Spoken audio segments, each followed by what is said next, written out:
I am super excited and super pleased to be talking to a longtime friend and a new time friend. I have Mr. Roger Stevens, who we were just talking before we started recording.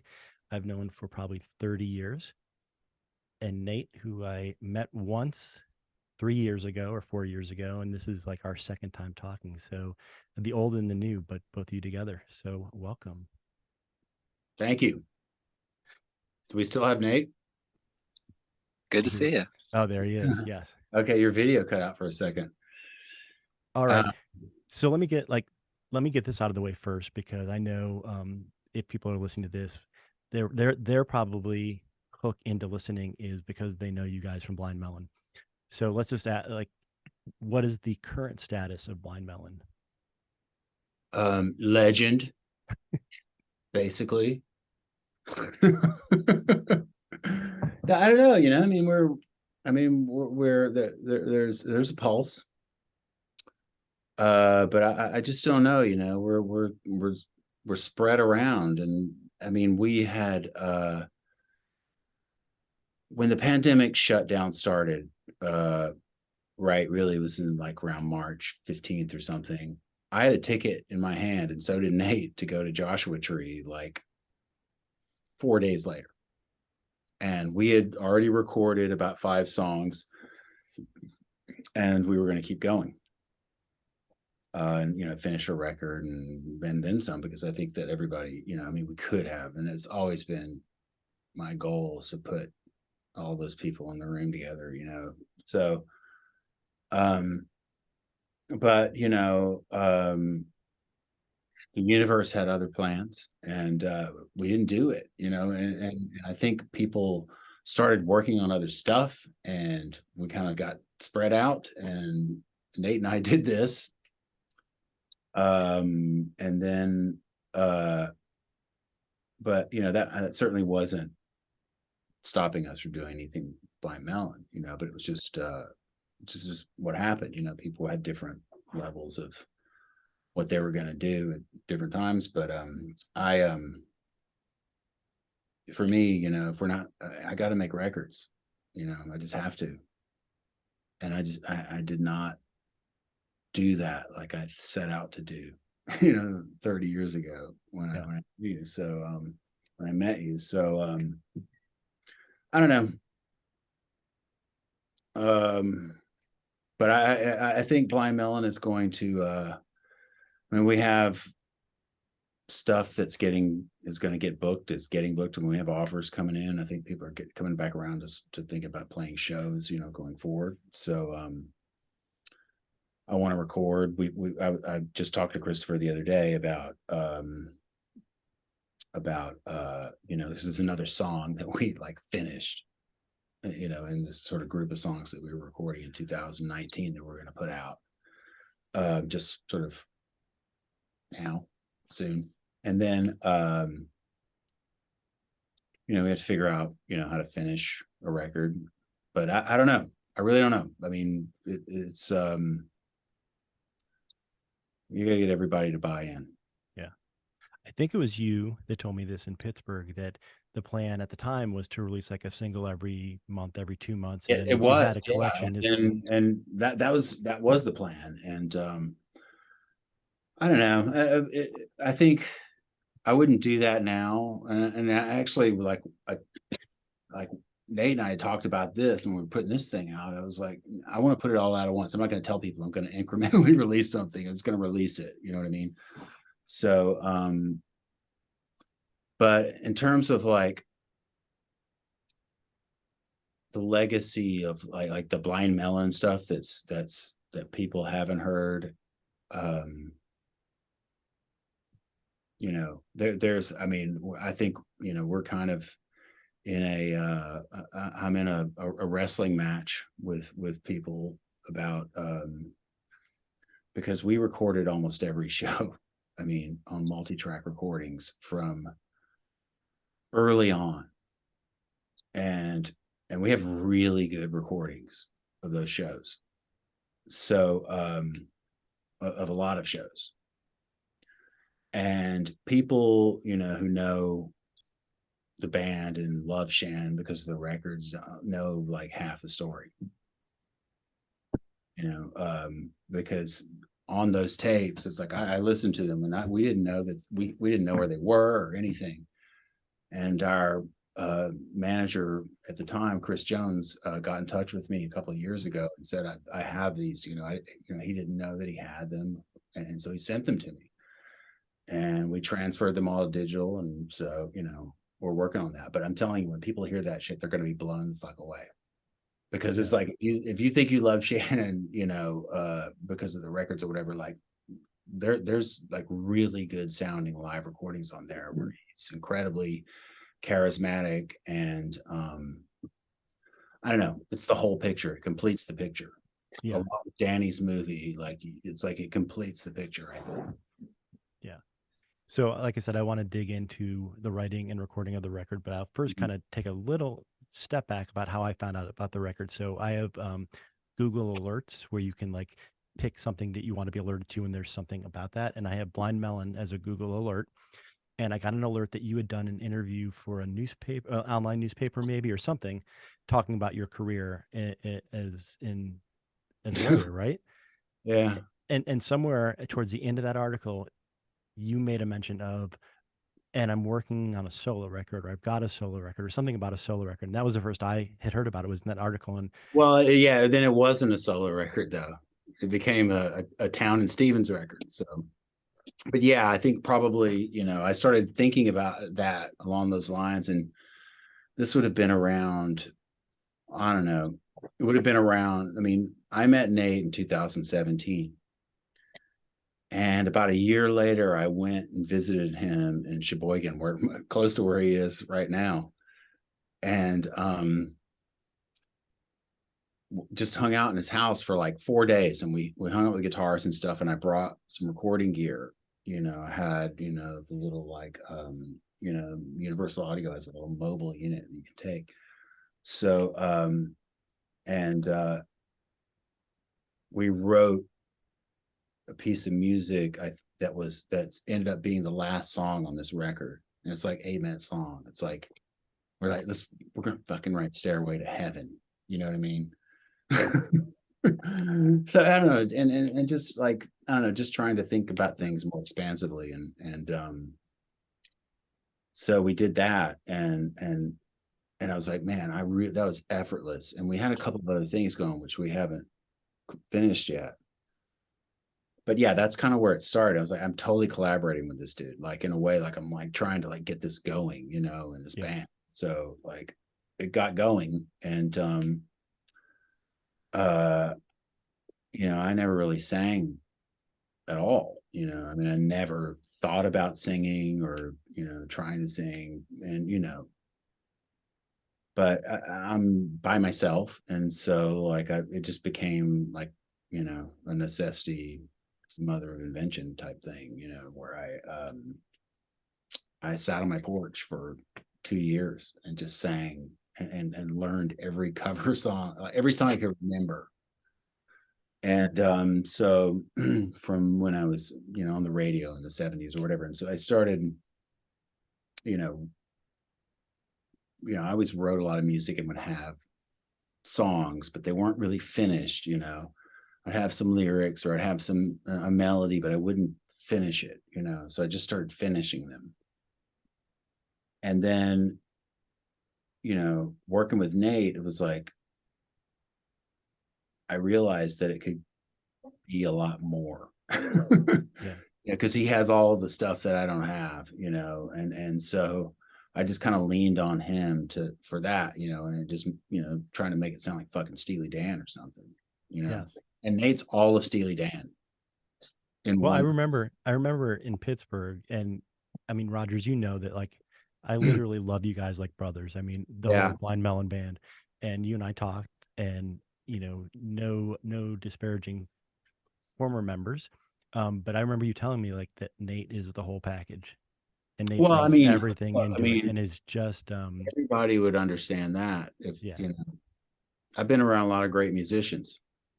yes, So, I don't know. I was like, I'm going to cast my lot, you know what I mean? And so I kept trying to cajole Nate into coming here to work on this with me, and like, you know, just talking about it with him, and then like he had songs that I liked, and he had songs that I thought I could sing.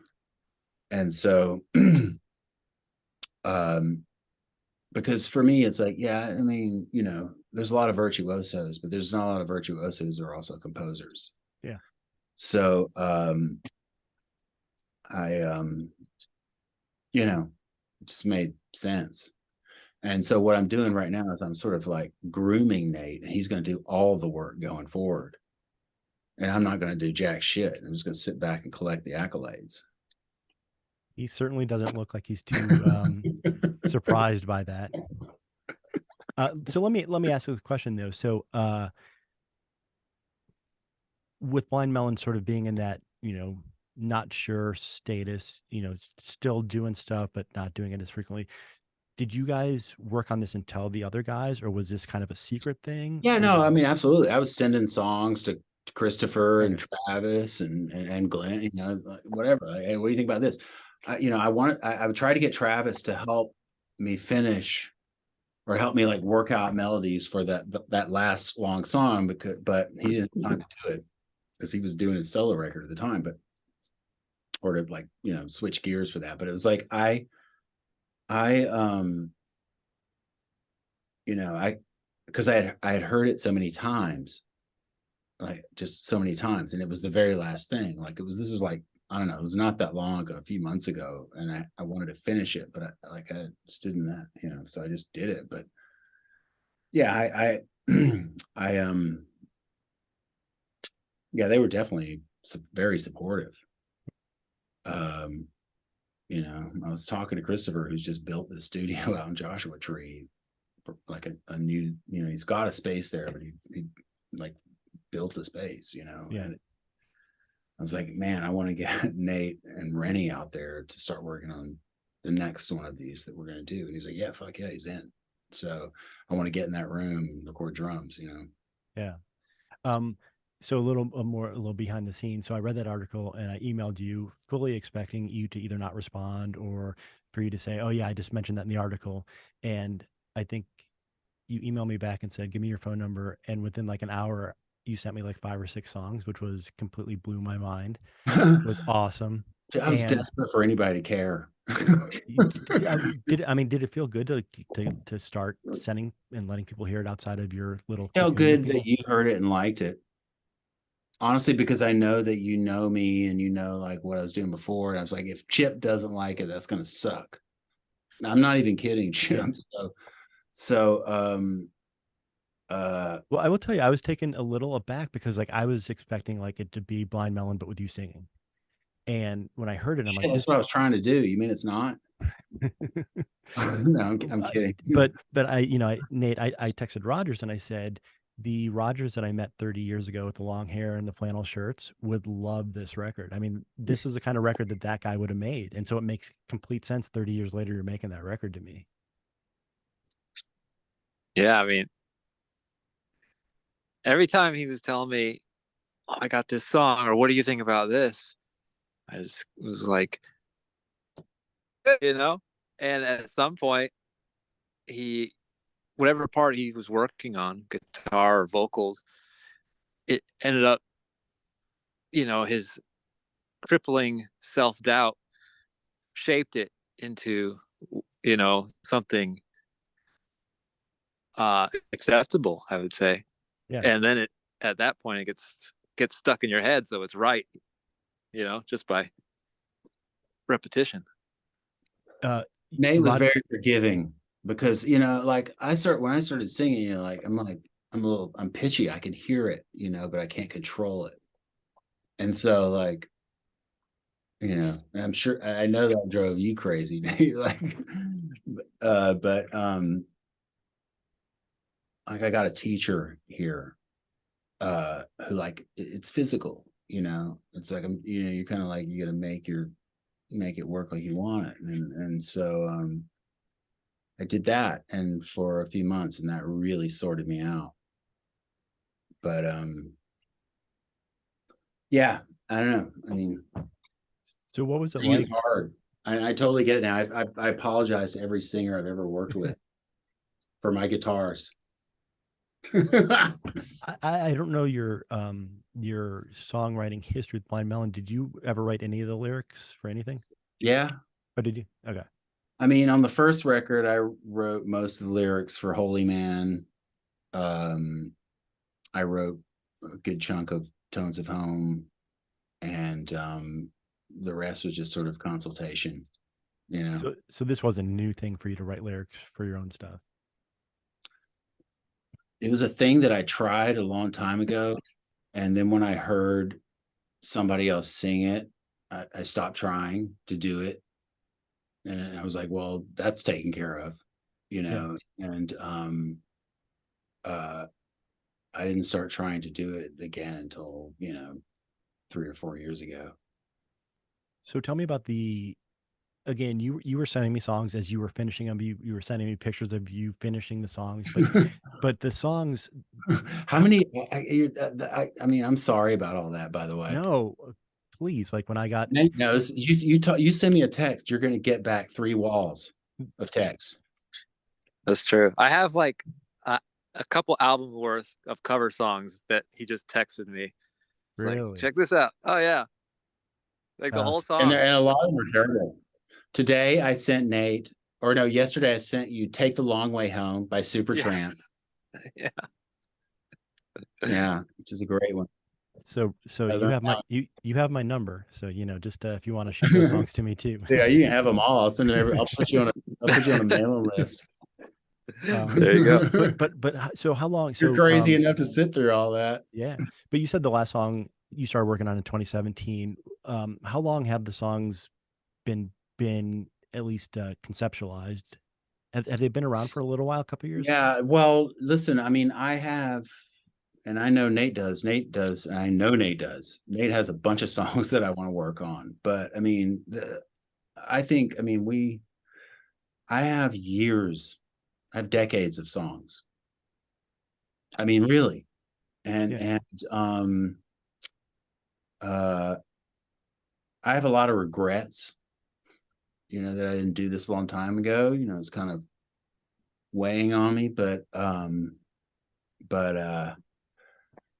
you know, I figure we'll get them out there, yeah. by the time I, hit the steep decline. Right now, I'm just on the downward slope. So with COVID and everything, I mean, obviously, I can see that you've got equipment, and I'm sure Nate has equipment as well. Did you guys record together at any point, or was it all sending files back and forth? Yeah. Nate, you want to tell him about coming to stay at my house? Oh yeah, he's Tell him about dusted coming to off. stay at your house. He dusted off a special little corner for me in his lovely abode, and then he came here.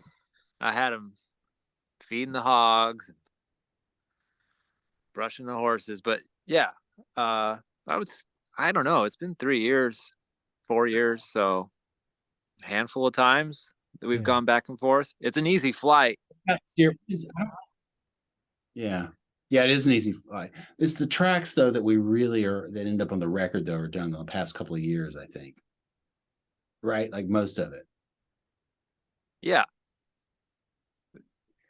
I got when I moved into this house, the guy who lived here before me left me this big, old, beautiful grand pianos, ugly, broken down grand piano. And Nate loves it. And I love him on it. So like we built the record. A lot of times, like what I would do is like maybe I would have an acoustic guitar or just a vocal, put it down with a click track, and get Nate to play the song on piano. All I have to do is play it for him once, and he plays it like the whole orchestra. So then everything else is cake. It's not. I'm not kidding. It's like if you can get him to do that to a click track, you can make a record. Because all of the implied melodies are in there and everything. And so I got Rennie to come down here, and I got the two of them in this room together, and you know, it was incredible. I think we maybe had like total 5 days of that. What do you think, Nate? Is that right? Yeah, because he came back. Right. Yeah. So it's like the two of you were in this room playing for 5 days, and that was like, you know, then, you know, they left, and Nate and I were sending tracks back and forth. Like, he has his gear there, right? And so I would say, oh, Nate, you got to replace the bass. You fucked this up or whatever. And so then he would send me back the bass track, and I would drop it in, and then I would work, you know. And I set up my vocal mic in here, and you know, just really reach back, you know, to the depths of all the pain, Chip, Yes. and dredged it up, you know, for your amusement. So Nate, you played bass, piano, other instruments on the record? Yeah, guitars, backup vocals. I did a Moog in there, a Whirly. I mean, that's basically keyboard. Yeah. But yeah, I got this Whirly. Yeah. And he played on that. I got that Whirly for $400. Anybody knows what that is? It's gonna be pissed when they hear it. Looks brand new. Wow. And you know, I just got a bunch of stuff in here, you know, and so when I would get Nate, he would fly here for like 3 days. I would say, Nate, I need you, and he would come here because I would get the thing to another point, and then he would come here, and then I would just focus on like recording him for a couple of days, you know. So like, do this, and I'm no joke, I could make I could make 3 more records out of what he did. Like, make these songs sound entirely different 3 times over. Yeah. Because and it would all be cool. Like, he gave me, like, I had to make choices, and I've never, like I was like, oh fuck, that's cool, you know. I have to, like, you know, get rid of something, or like surrender something for something else that I liked more, you know. So to make those kinds of choices, and Nate knows, I kept sending things to him like, you cool with this, you know. And because you know, I'm selecting performances, and that's everything on this record is performed. It's like and I you know, I'm really like, for the most part, you know, we're limited. We couldn't get a band in a room, but like, it kind of sounds like one. Yeah. And because I tried to make you know, I would get Nate to start at the beginning. When you get to the end, stop. You know, we wouldn't, like, I mean, very rarely did we go in and say, like, just fix that part. You know what I mean? It's like, always just give me a performance all the way through. And so he did that a bunch, and I did that with vocals and guitars, and you know, but it was yeah, so that really you know, Yeah. I don't know, trying to make it sound like organic or something. It's good to hear to sound like the band is getting tired, you know. Yeah. And Nate, listen, I have pictures of Nate, like, Oh right no. over, like, I won't show it, but like that, those steps right there, you know, he would lie down with his head on the bottom step, and pass out, like, you know, about an hour from now. And Yeah. and so I just keep going, and then have to, like, you know, kick him and pick him up, and he get mad at me and tell me to go to bed, you know. Because You know, he'd make me take, I don't know, 100 takes or more, and then he said, "All right, give me 5 minutes," and then 5 minutes turned into 20 minutes, and then the next thing I know, I'm there for an hour. Wait. Yeah. Yeah. Yeah. You know, I think you see, it's already going south here. I mean, because I think you did accomplish it sounding like a band, because, you know, when you hear a solo record, or when you hear something like that, especially given the world that we live in now, where the time you started making it, everybody was kind of working from home and doing stuff. You know, I did not expect a full sounding band sounding record. I expected you and an acoustic guitar. So, like, right off the bat, it was yeah, no, I mean, first of all, it's not a solo record. I mean, it's a band, you know, but we just don't have the other people yet. Yeah. So if anybody wants to apply for the positions, I feel like, there's any number of things. If you can play an instrument So with I I hear about it. know who Rennie is, but can you tell the listeners you played in a band with him after Blind Melon? Yeah, we had a band. I had two bands with him. I had Extra Virgin, which was me and him, and we tracked that record. We made a record down in New Orleans, and with Rennie singing and playing some drums. There was Matt Flood who's now the drummer in Maroon 5, plays some drums on that record, and Pat Sansone, who was in now in Wilco, plays on that. Andrew Bird is on that record. And then we I don't know, it just didn't go. I don't know, we couldn't figure it out. I'm not really good at the career part of this, by the way.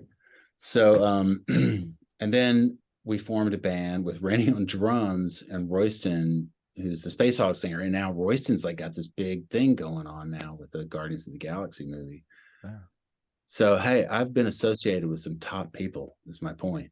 I don't know if I don't know if you remember, I booked you a show in Columbus with Spartacle. Yeah, I do. Yeah. Yeah.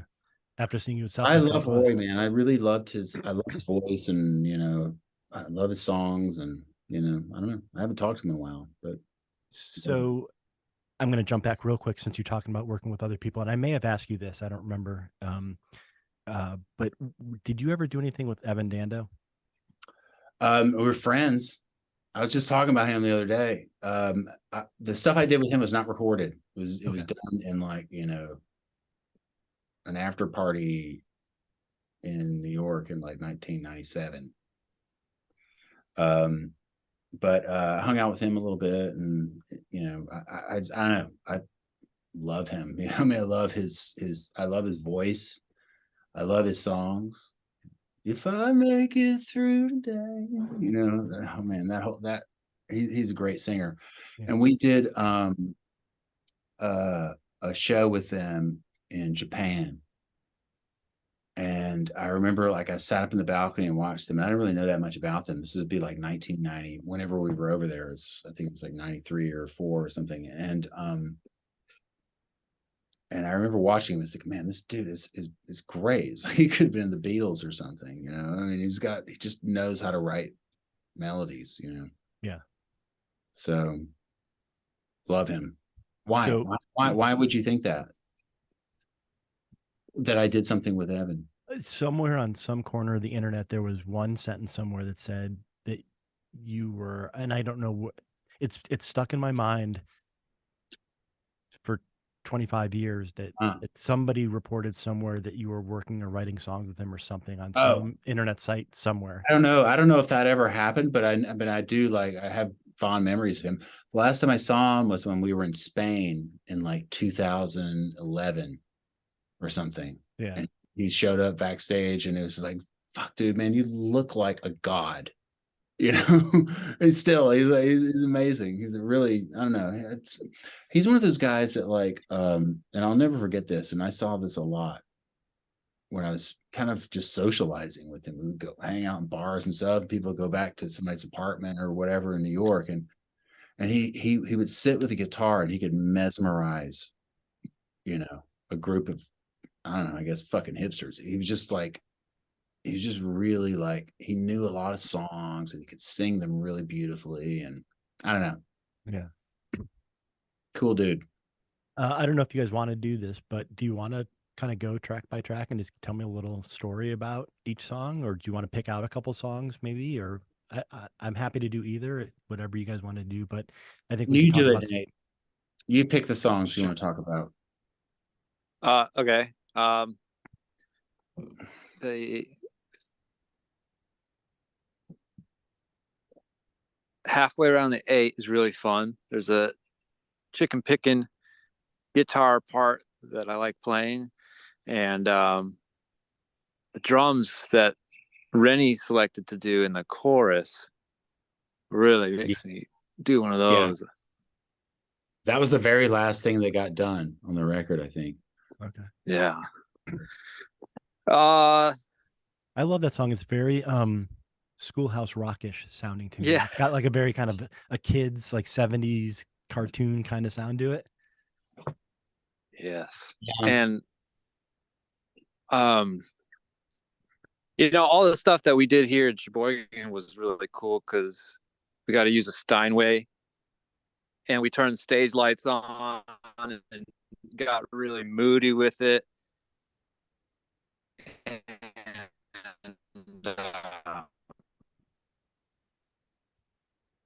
Is your battery running out?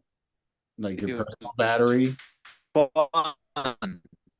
You know, Are you I getting the slow mode? enjoyed, you know, like Roger said, just Nick, stop, stop. Yeah, it's in the like chair now. you're like the $6 million man in the intro right now. You're just like, you got to go next to your internet box, dude. You're like walking around the fucking back 40 right now. Yeah, I had to check on something. And then it was so nice out here. Nate rebuilt a tractor during the internet, like, or during the pandemic, like a what's a 1940s? What is it? It's a What is that 55 tractor? Fordson.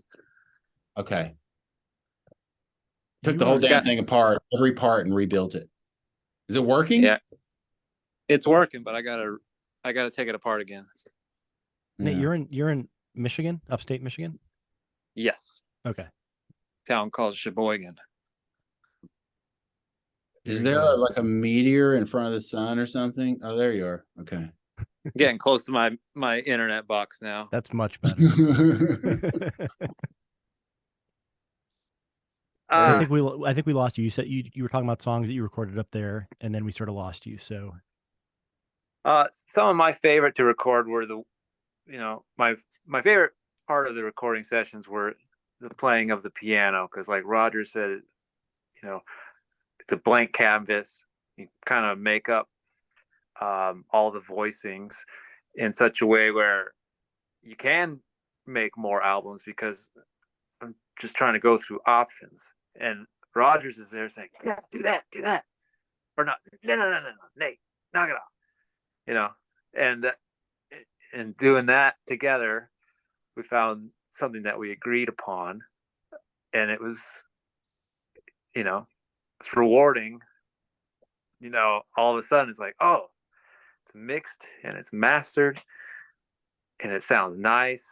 Nate didn't believe that was going to happen until probably 15 minutes ago.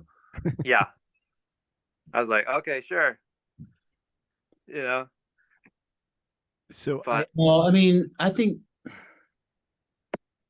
whatever. I mean, Nate needs to make a bunch of records. You know what I mean? It's like just because this is like I don't know.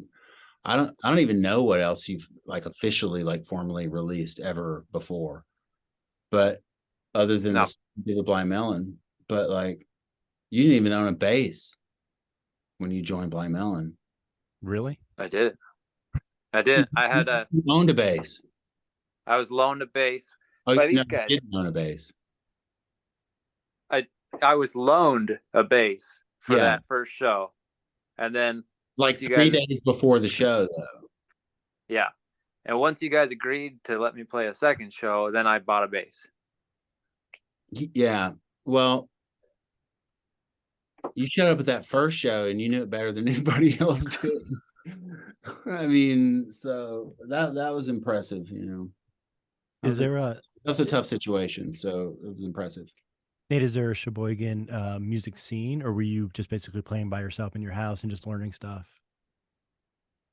Or were there bands there? Like, did you play Oh in bands yeah. growing up? Well, I didn't grow up here. I grew up. Oh, I grew up in California, oh okay. brah. And yeah, everyone and their mom plays music, Yeah. and And your so mom too. yeah, my mom, literally, my mom Your plays mom is music. your is the sole source of your music education for the most part, right? I mean, Yeah, her and my dad. But my yeah. mom taught me how to play piano when I was a wee little lad, and then I started playing guitar around 8. So I've been doing that for a long time. Okay. Sucked at sports, but I can play music, you know. You have a much longer career in music than you will in sports. I can guess that.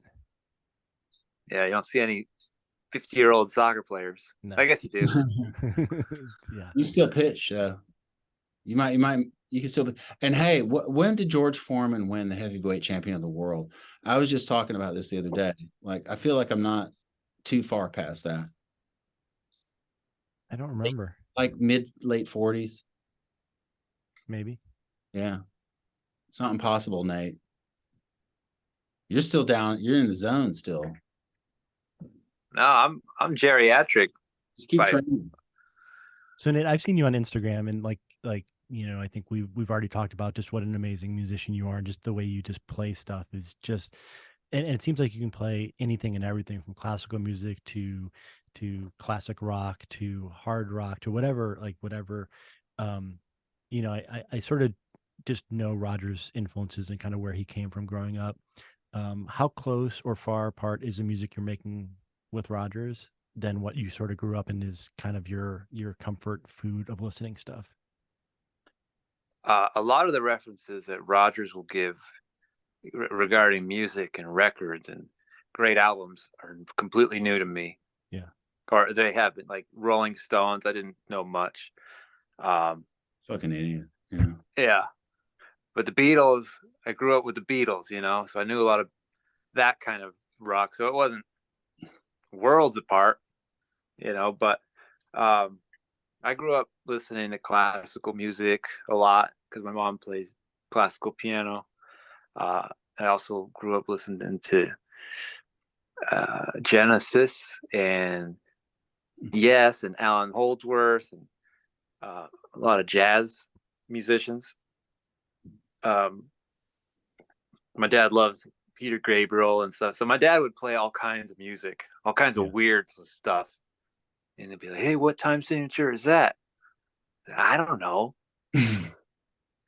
I would never ask my kids anything other than 4/4. They know it's good.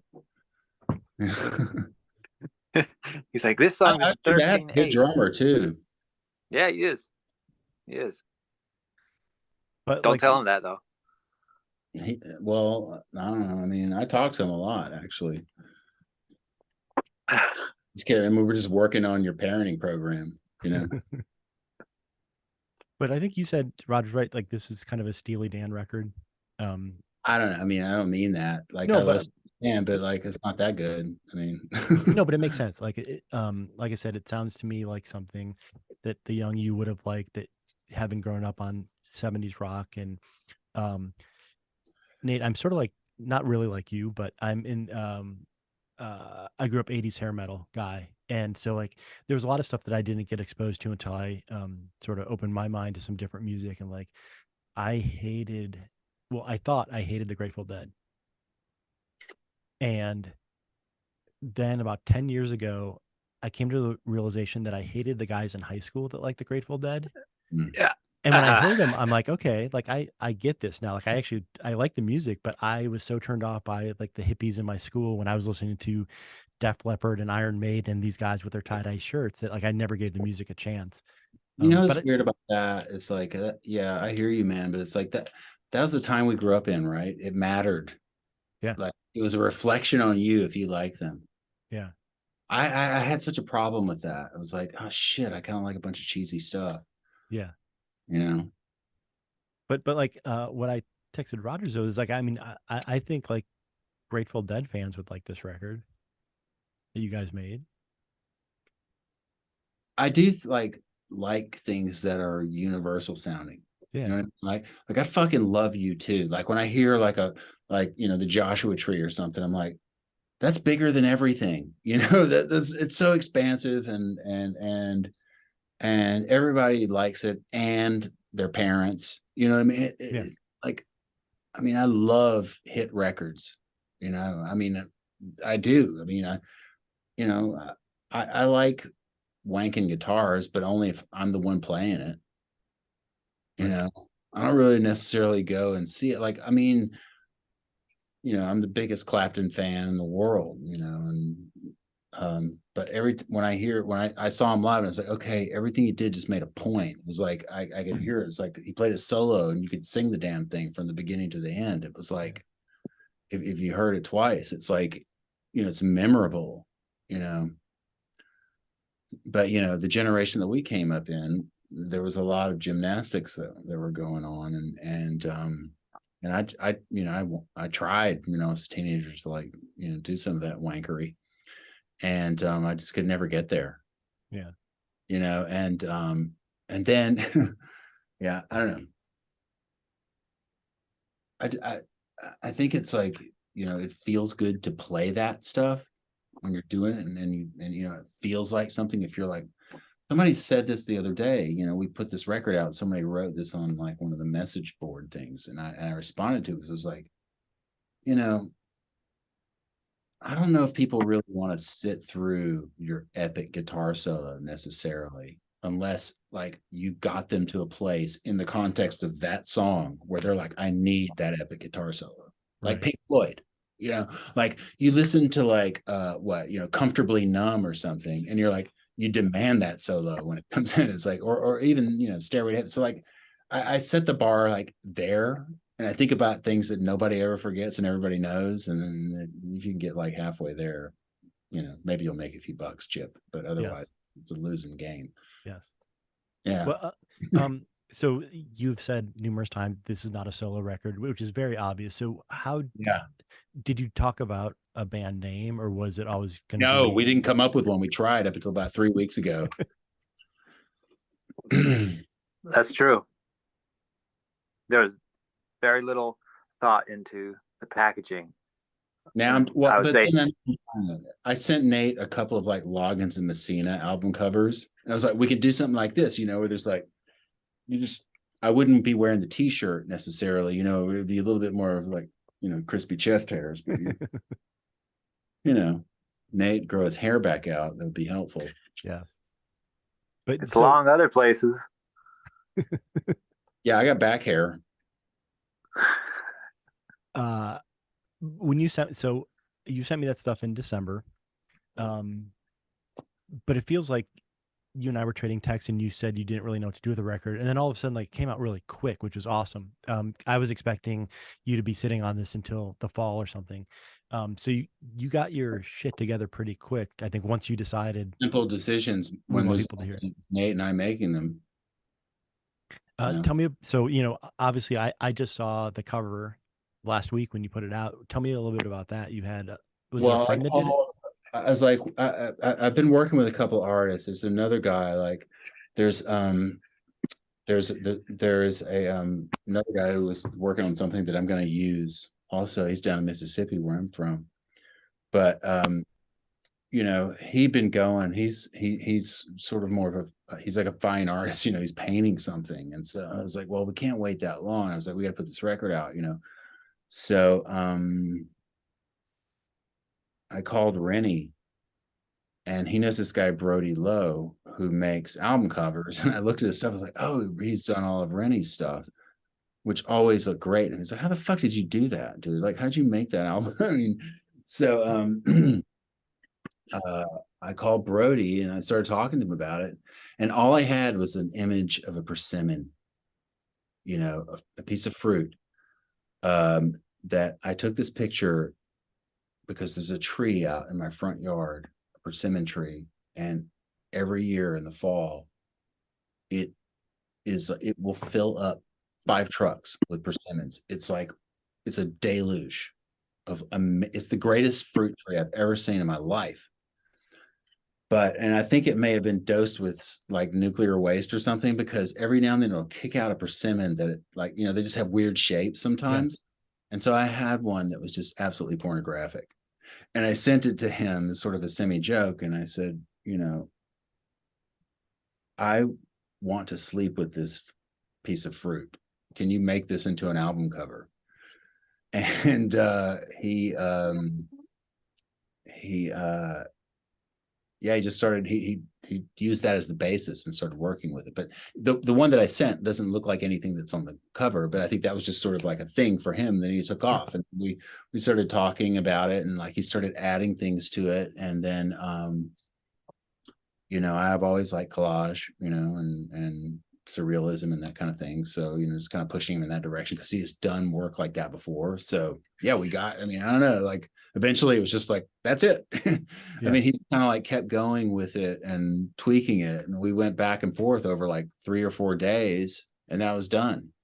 Like, and then I was like, Nate, we have the cover, we got the songs, and this is to me was a big revelation because remember back in the day, like the problem in the music business was distribution from the artist perspective, because like you would we would go on tour and we would play in towns and our records wouldn't be in the stores, and you was like, what the fuck are we doing? It's like we're wasting time. It's like people can't buy the record after they see the show or whatever. So I don't know how it works anymore, but we had that record up and like I said, Nate, I just uploaded this thing. I don't know what's going to happen. And like 2 hours later, it started popping up, and I was like, oh, I guess we released the record today. It was by accident.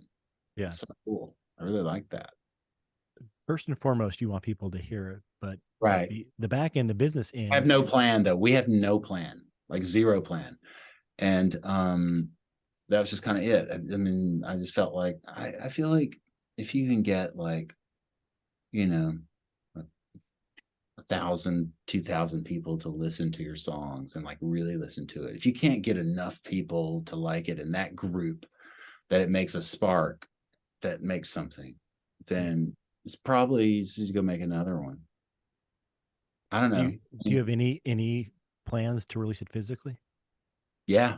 Oh, you do? Oh, cool. Yeah. I mean, I just want to see if people like it. I mean, we literally have no idea. Nate and I have been super isolated for real. Like, I mean, I've been in this room for much of my life for the last 2 years. So you don't really have perspective, Yeah. So I know you have a full-time job, right? Yeah. Do you want to, I mean, I'm sure you want to play the songs live. Is there a live plan? Or are you still kind of waiting to see if people listen to it? I don't know. I feel like it's a demand-driven business, if people don't want us, or if there's not like, oh shit, you guys, because there's not like an overwhelming demand for us to play live shows, then I'm just gonna start making another record. That's to me the most important thing about this is making something out of nothing. A live show is the same thing, but it's ephemeral. It comes and goes unless you're recording it properly.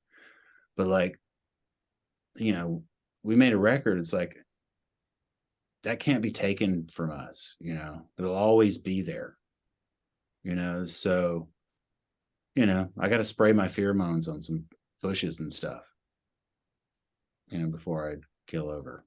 So the first 99 yards took a while, a couple years, right? Working on the songs, finishing them. And the last yard happened quickly, right? Like you said, click a button and all of a sudden the world can hear it.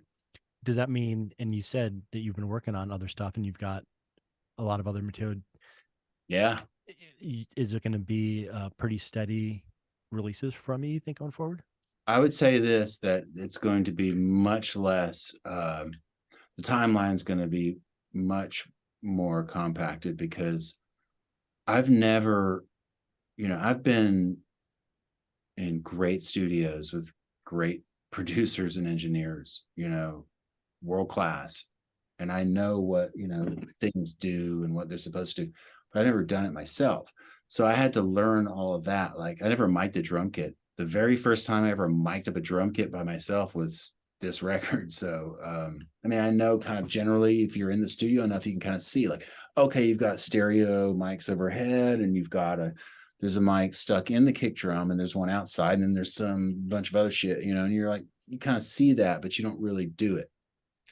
And so that was like, to me, was we got, there's a lot of luck involved in this record because when Rennie came here and I mic'd up the drum kit, which is the hardest thing to do in making a record, I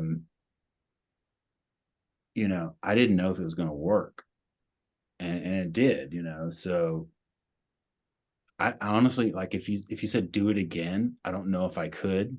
I mean, really, like, I'd be like, fuck, I hope I can do that again by accident. You know, it feels like that to me. Yeah. But it's you know, the means of production are in our hands now. And I've never had that in my life, you know, like I've never had all this stuff. And that's what having a job, that's what being employed, you know, that allowed me to do that, you know, in a way, and like having success, prior success or whatever. But it's been the greatest gift to me because it put me in control of what I'm gonna do. Yeah. And I just wasn't, I didn't have the wherewithal, or I was just too fucking nuts and having too much fun or whatever to get serious, you know. But like you know, around, I think probably around 2015, I realized that I had been in like deep shock about, you know, Shannon's death. And and I came out of it and I really started hearing music again. Like, oh, I got ideas about how I want it to be. And I just didn't have that, you know, in the intervening years. And you know, so it was like serendipitous to meet Nate in that moment. And, you know, as I'm kind of like starting to write songs again, you know, so I don't know. I don't know what's gonna happen. Yeah. So I think a good way to kind of wrap this up is, you know, Nate, you talked about a couple songs, but um, for each of you, like I said, Nate, you already did that, but maybe give me the song that you want people to hear first, and maybe if you have a favorite moment, like a favorite guitar solo, a favorite lyric, or a favorite part of a song or the record, um, can you tell me some of those favorites? I think it should be listened in order from top to bottom at least 3 times to really get, There's you your know, homework. to really, you know, get it. But if I had to pick like one thing that really I'm proud of in that the whole 9 songs, um, the solo and Spell of Aging, I think that for me was like, oh, you know, it felt good because it just happened. You know, I remember sitting in I do that too. room. You're playing this guitar, Nate. I believe it was this one. That's the one. Yeah. Or was it this one? I can't, it might have been this one. It was one of these two. Now I'm remembering wrong. That was a great moment. And I was like, dude, that is the most rock guitar solo ever. And Nate doesn't do rock guitar solos. I don't. It It's was like fun. a little bit stepping in my lane, but I allowed it, you know? Yes. So Nate, it's funny you say so.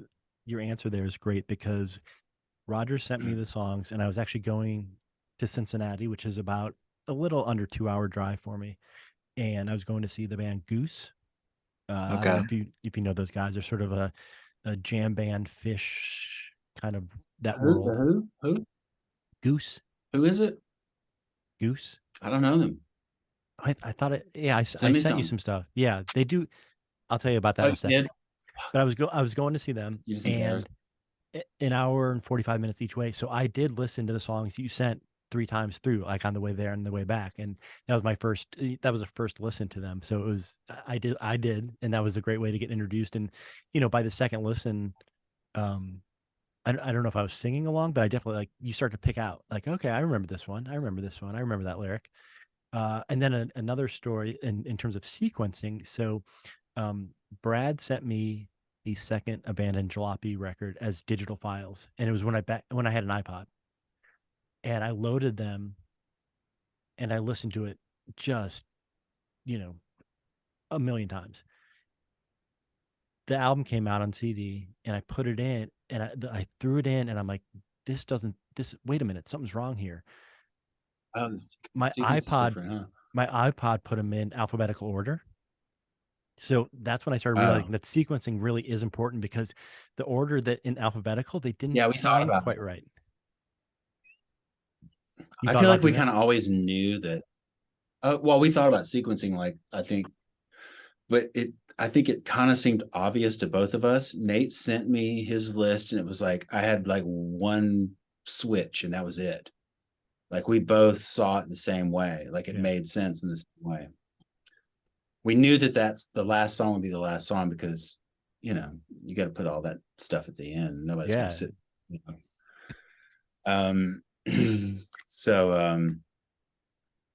But yeah, and that and the end, that last, and I'll say this, if you know, I'll jump in and say what my moment was is that last 4 minutes that's on the record.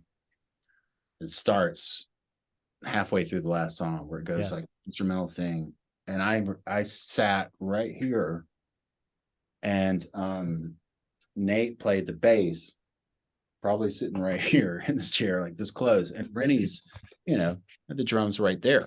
Yeah. And first of all, that's an epic drum solo.